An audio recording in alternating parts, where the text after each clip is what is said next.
Old Man Henderson, the Director's Cut, Part 4. I think when I left off in the last story, our intrepid heroes had just gotten their hands on some tacos and narrowly avoided getting arrested. Henderson is formally introduced to Carrie at this point, and I declined the offer to take over her character to get back in the game. I already had a character in mind, and the session was almost over at this point anyway. Henderson, being the responsible adult that he is, takes the kids to Harry's. "If you're old enough to kill cultists, you're good to drink," he told them and grabbed everyone a beer. We got most of the way into an elaborate The Big Lebowski reference when Mike finally asked a question, in a tone of voice that suggested irritation. "What the hell are you guys talking about?" "What?" "I mean, you guys are clearly having a laugh at my expense. I don't mind that, but I'm not getting the joke and it's pissing me off." "Dude, Henderson is practically the dude from The Big Lebowski. That can't be accidental." "It was. I've never seen the movie." "What? I've never seen The Big Lebowski? What the fuck do you mean you've never seen it?" "Not sure how that can be misinterpreted. I think my uncle mentioned liking it in passing once." The GM agreed to call the evening right there so he could work on the next part of the game, while we dragged our fearless leader to watch what we thought was a fantastic movie. So at Harry's they bump into my second to last character, Malcolm Reeves. Mal was a soldier who just got discharged from the military after a tour of duty sent him into a monster's nest.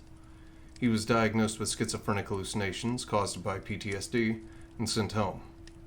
He overhears Henderson talking about cultists and deformed hell poodles and asks if he can get involved. We move out of the bar as evening begins to set in various degrees of drunk. We start with the building Henderson exploded. Nothing. We go back to the remains of the church Henderson burned down. Nada. Same story with the old mansion and the cult meeting we saved Carrie from. "Fucking cultists," Henderson yelled, dismayed. "Not one clue anywhere." "Maybe if you didn't burn everything down, we'd have more to work with," Mal suggests. "We waged a scorched earth kind of war here, kid," Henderson says darkly. "But that can wait until we got a lead. Anyone have any ideas?" Jimmy, buzz well on its way to wearing off, raises a hand. The internet?" "What the hell's an internet?" And then Henderson learns something new about the world. Seeing as how Carrie and Jimmy's parents wouldn't want a trio of random dudes showing up to use their computers, they do the next most logical thing. Break into the library and use the public access lines. Sadly, Google had zero useful results under Gurum Poodle Fucking Cultists. Disciples of the Yellow King, as Jimmy pointed out, and then corrected Henderson's spelling, had a list of locations and possible meeting times for various groups across the city. There were 10 unmolested locations, and several of them were having meetings this very night. Clearly, the GM was wanting us to get back to investigating. Henderson instead brought enough gasoline to make about 50 Molotovs, and we burned every one of those motherfuckers down that evening, before dropping off the kids at home for a good night's sleep. Mal buys the first round as we watch the news, seeing our exploits all over TV. We got a good laugh when the cops apparently failed their assorted checks, tests, and investigations, since we players decided as a group that going to confront possible suspects meant have no fucking clue what's up, and we're gonna go arrest Jeff Bridges, Kevin Smith, and Marshall Mathers. Triumphantly, we return home for the evening, and we all catch the news the next morning. Apparently, people are appalled by the hate crimes against this one religious group in the community, and they send their prayers with them. The head of the local cultists thanked the community for their concern, and said that he had the permission of the local government to gather together and pray for the souls of their departed in a local high school gym.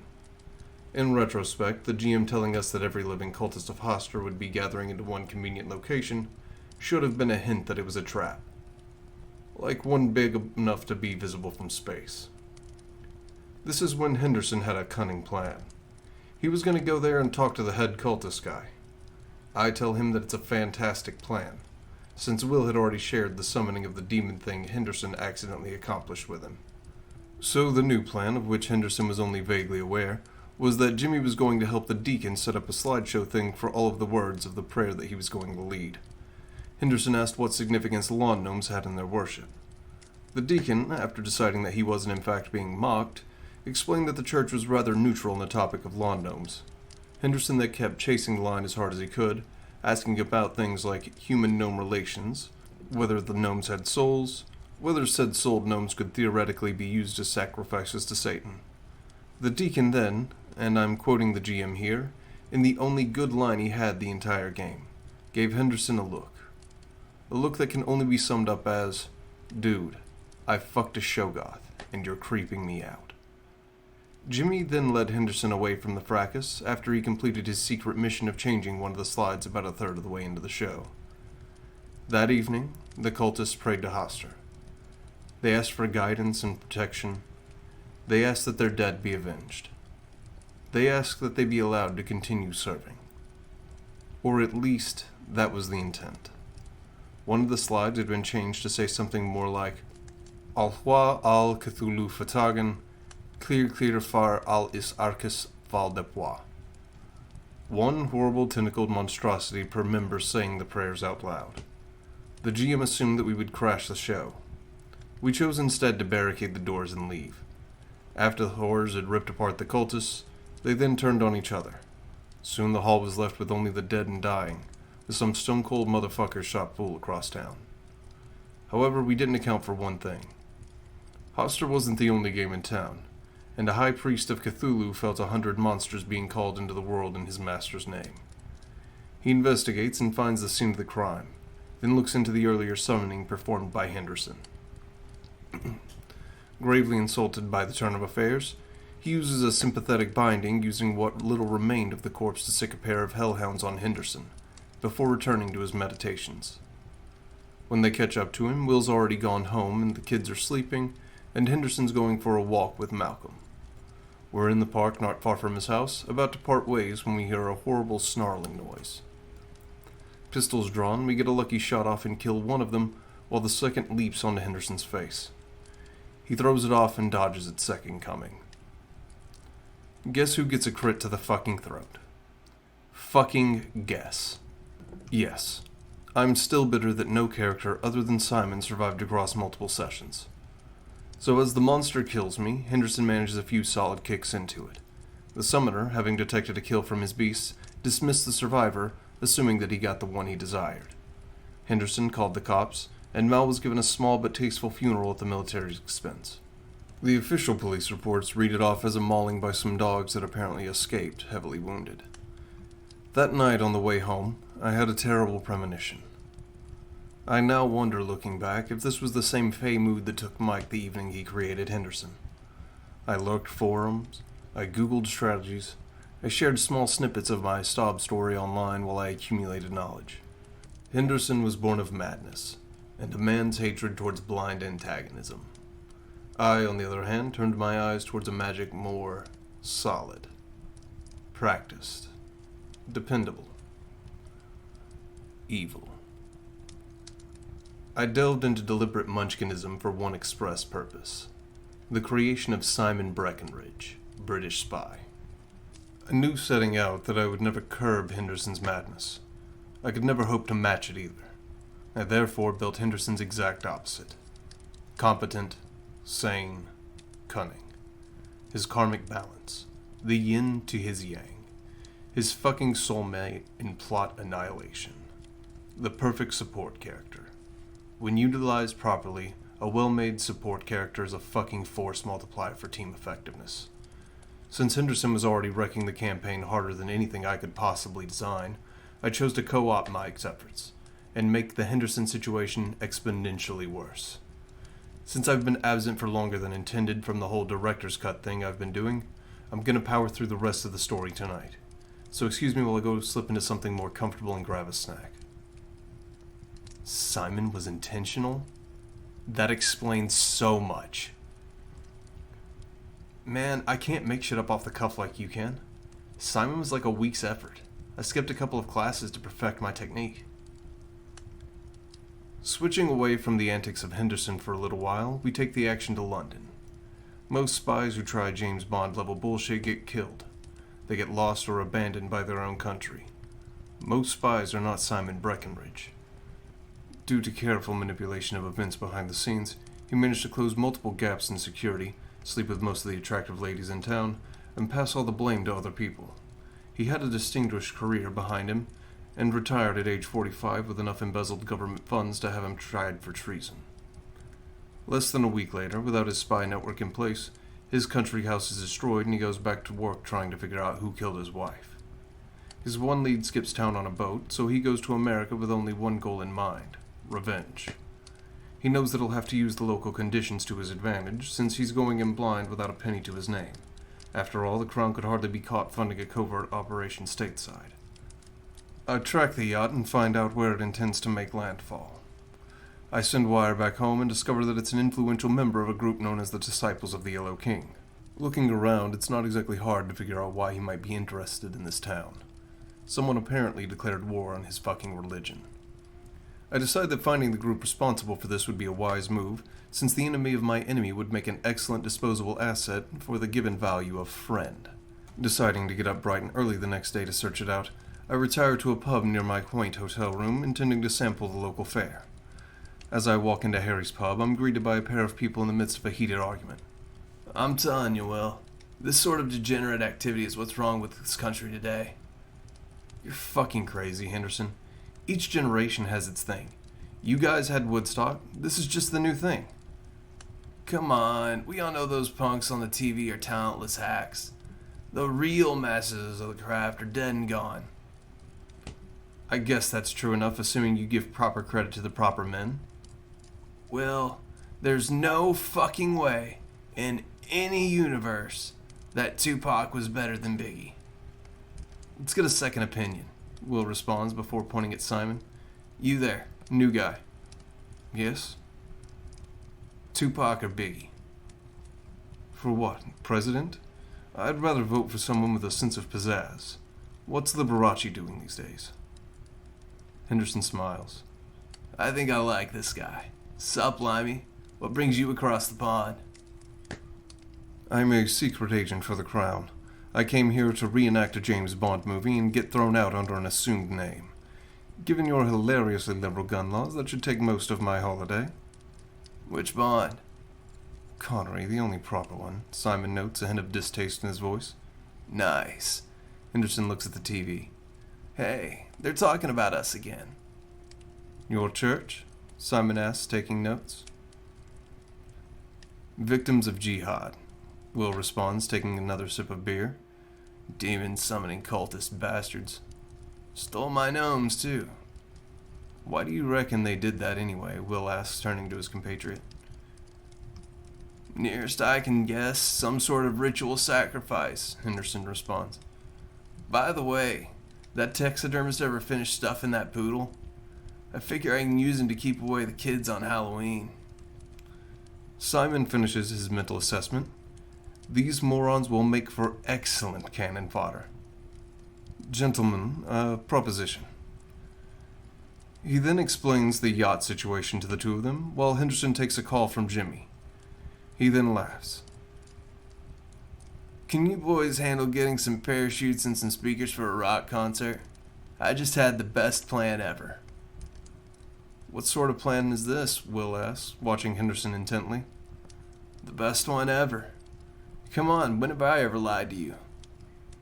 Refusing to explain further, he goes and leaves in his Buick to unknown destinations. Will lets out a sigh. I know where we can grab some speakers. You think you can get some parachutes?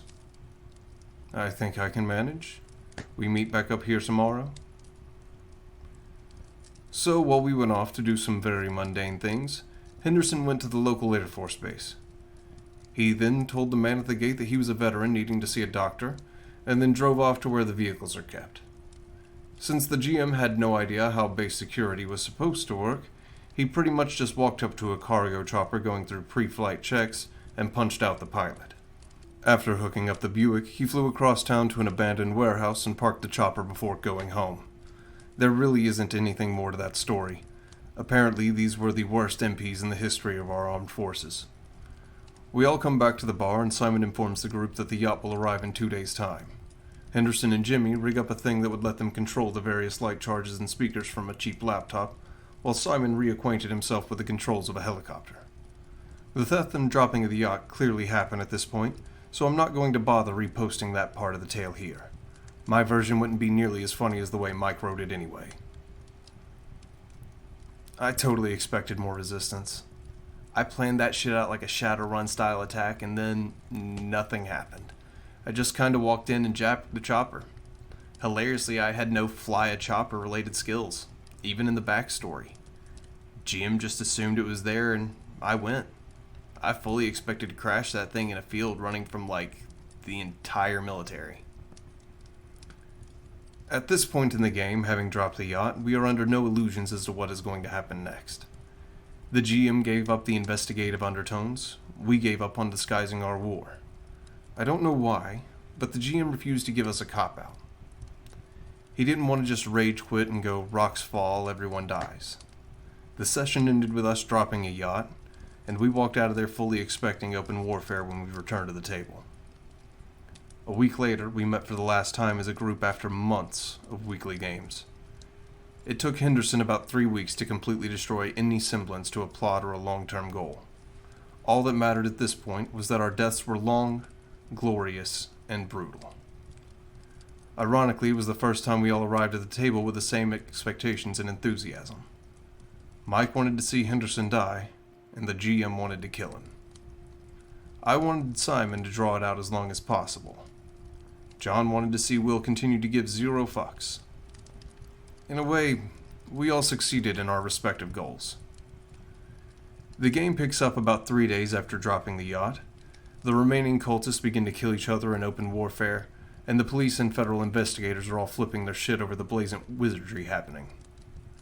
In the midst of it all, we're hitting high-priority targets and wreaking as much havoc as possible. The Buick is sacrificed as a car bomb to wipe out a police station filled with Shoggoths. We manage to briefly steal a tank from the National Guard and drive right through a bunch of zombies in a shopping mall. Henderson updates his outfit, swapping the Hawaiian shirt for a leather jacket, the back of which is emblazoned with a gnome wearing aviators and throwing up the horns. He also dons a regular pair of gray cargo pants, since he would have more pockets then. Simon put on a tuxedo and refused to take it off, while Will donned a Floggin' Molly t-shirt and a utilikilt. Jimmy and Carrie sadly couldn't update their costumes. Their players were pulled out of the game at this point by Jim's parents in the real world, since they insisted on dragging them to some movie. We decided that meant that Henderson made Jimmy get the hell out of Dodge, commanding him to continue the good fight if it came to that. We went back to the abandoned hockey stadium we were using as a base, and loaded him up so he'd get out safe, and then dropped him near a military evac zone where he met his family. We raided an Applebee's to get some food supplies, and then hit up a hardware store along the way. On the way back, we find out the bad guys had realized we were the cause of all their problems, and were about to launch a coordinated strike against us. They breach the military line between us and them, and start to pour after us like a black sea of unthinkable horrors. Along the way, they started to reanimate the dead and dying of both sides to join their charge. We managed to stay a good half step ahead all the way back home, occasionally taking a detour through a place like an abandoned shopping mall or the home and garden center at Lowe's. We get back, and then Henderson lifts up a gnome from the back of the truck. He smiles, then sets it back down before turning to us. "Gentlemen, it's been a pleasure." And with that, he made his way to the rink. We all knew then that it was a last stand scenario, and we started barricading the doors. We managed to get 3 of the 4 entrances almost unbeatable, but the 4th one was being broken open when Will and I got to it. Simon told him to go and make sure he took as many with him as he could, before walking into the mast to rejoin his wife. Will stole a Zamboni out of storage and set a new high score while running over zombies and throwing ammo and such to Henderson. When he died, they were forced to go over the machine he left to get onto the ice, where Henderson was waiting for them. He managed to kill a shitload of them, but then he saw they managed to get rid of Will's impromptu barricade. As if on cue, all 3 of the still locked entrances explode open, and a horde seemingly without number comes in. Henderson smiled and called Hoster forward into the world and set the timers. As Hoster stepped forward, he got a rather unusual greeting.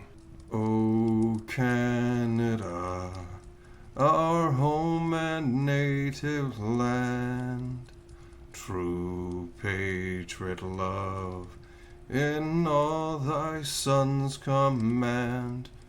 With glowing hearts we see thee rise, the true north strong and free.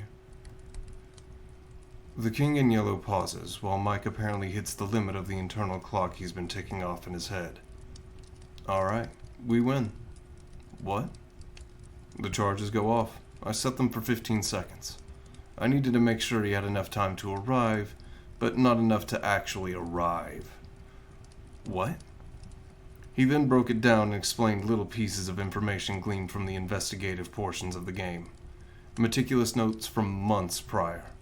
Together, they painted a very obscure bit of information regarding the nature of the gods in this setting. But that's... You bastard! The GM accused dramatically, standing up and pointing. You only just now noticed? Mike returned, politely baffled. The GM then performed the first and only table flip I've ever seen in my years of gaming, before leaving in a huff. After a few minutes of awkward silence, I realized that for all the bullshit, it wasn't really a satisfying ending. I'm not sure what drove me to do it, but I stood up. I picked up the table, and I moved to the now vacant GM seat. Henderson came to a few moments later, most of his body crushed in rubble. A few feet away, he notices another figure. "Sup?" he wheezes while reaching into his coat with his one good arm, pulling out a joint he stashed away for future use. "I'm dying," the form replies, his voice weak. "I must commend you, human. I did not think you capable of such a task." "Yeah, you seem the type to know a lot. Something I learned early in life is that no one expects a sucker punch from someone they underestimate." He then lights his slip with a smile. "True," the form responds. "You know, I've been following you. You know I never took your gnomes." "Fuck. Really? Well, now I feel like I might have overreacted a bit," he says with a cough. He then passes the blunt to Hoster, who only after a moment's hesitation accepts. "You apparently gave them up for a charity auction," he informs him. "You know, I figured out everything but one little detail. Mind if I ask you a question?" "Shoot." "Is Henderson your first or last name?" "Man, I've got no fucking idea." Laughing, the man and the mad god died together moments later. Henderson's body was dragged from the rubble 2 days afterwards, and only Jimmy and Carrie and some old preacher man cared enough to attend his funeral. To clarify in further detail, Henderson asked for them not to waste money on a corpse. His exact words were to just toss me in an old sack or something and send me to the dump. Ain't nobody gonna mourn me or give two shits I even lived. Jimmy opted to get him a rather nice coffin and pay for a decent funeral, even if there was only 2 of them there to mourn. It amounted to nothing, but I feel oddly touched that he felt obligated to make the gesture. Will was buried nearby, since they were apparently friends in life, and he didn't have much left in the world after his bar burnt down. Simon was quietly retrieved by his son and put to rest near his wife's grave a week later. Jimmy and Carrie managed to get into a nice college together, since the insurance from Henderson's life and homeowners insurance policies, as well as the money coming in from liquidating Will's assets, gave them a nice head start in life. Their story didn't quite end there, but I'll let that shit slide for now, since I know you guys only care about one epilogue. Henderson opened his eyes, fighting off a migraine God only knows how long later. He forces himself to his feet and squints around at the blank desert horizon. He looks at the mesas in the distance and the endless sands in every direction. "Well, I'm either in hell or Utah." He lets out a deep sigh, realizing he's out of cigarettes. "Utah knowing my luck." He notices a town in the distance, and having no better idea on what to do next, he begins to wander in its direction. "Man, that better not be a fucking mirage." Alright, that's it then. the official final end of the Old Man Henderson story. This was the definitive version, since neither I nor Waffle House Millionaire have much more to expand on from there. There is more in store for our hero, but it's not really just his tale anymore. Sometime in the future, I'll likely tell the story of the game I will never top as a GM. It was a first in many ways for me. It was the first game system I designed. Admittedly, it was mostly just Deadlands modded to hell. It was the first full game I ran. It was the first campaign I named going into it. It was a game so successful and loved by my players that every one of the main characters ended up getting their own spin-off campaign. So that's it for Henderson. But keep your eyes peeled for when I lay out the Kings of Nowhere. I'm not going to half-ass it like I did this one, since it's the campaign I feel that I need to do justice. Hi, my name's Jason Miller and I'm an aspiring voice actor. If you enjoyed today's reading, please like and subscribe. And if there's a story you'd like to hear me read, please leave it down in a comment below. I hope you have a great rest of your day, and until next time.